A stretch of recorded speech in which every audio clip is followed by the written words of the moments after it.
6 সন্তান নিয়ে পলিথিনের ঝুপড়ি ঘরে মানবেতর জীবনযাপন করছিলেন করিম ফকির ও তার স্ত্রী। করিম পেশায় জেলে, তবে প্রায়ই অসুস্থ থাকায় নিয়মিত মাছ ধরতে যেতে পারেন না। সন্তানদের নিয়ে খেয়ে না খেয়ে দিন পার করেন। কোলের সন্তান অসুস্থ হলেও টাকার অভাবে করতে পারছেন না চিকিৎসা। ছেলেমেয়ে 6 জন, 12 বছর না কেউই আসেনি। আমার স্বামী জাল জেলে ভাই মাছ আনাজ ধরে। বৃষ্টি হলেই পলিথিনের ঝুপড়িতে পানি পড়ে। ঝড় হলে মনে হয় এই বুঝি ঘরের সাথে তাদেরও উড়ে যেতে হবে। স্যান্ডেলিনা সো, রূপচর্চায় আভিজাত্য।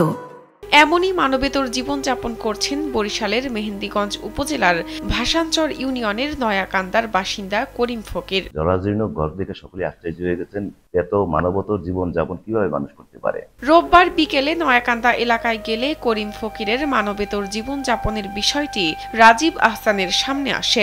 রাজীব আহসান বাংলাদেশ স্বেচ্ছাসেবক দলের কেন্দ্রীয় সংসদের সাধারণ সম্পাদক। পরবর্তীতে তারেক রহমানের পক্ষ থেকে এই অসহায় পরিবারকে একটি ঘর বানিয়ে দেওয়ার কথা বলেন রাজীব আহসান। ঘর বানানোর কাজ ইতোমধ্যেই শুরু হয়েছে বলে জানা গেছে। সবার কাছে দোয়া করি, এরা যে আমার স্বামী সহযোগিতা করছে, স্বামী খারাইছে। তারেক রহমান, খালেদা জি ভাই সবার দোয়া করি আমি, সবাই যে কামনা করি আমি। নতুন ঘর পেয়ে খুশি করিম ফকিরের পরিবার। নতুন ঘরে সন্তানদের নিয়ে সুখে শান্তিতে বসবাস করবেন এই পরিবার, এমনটাই প্রত্যাশা এলাকাবাসীর।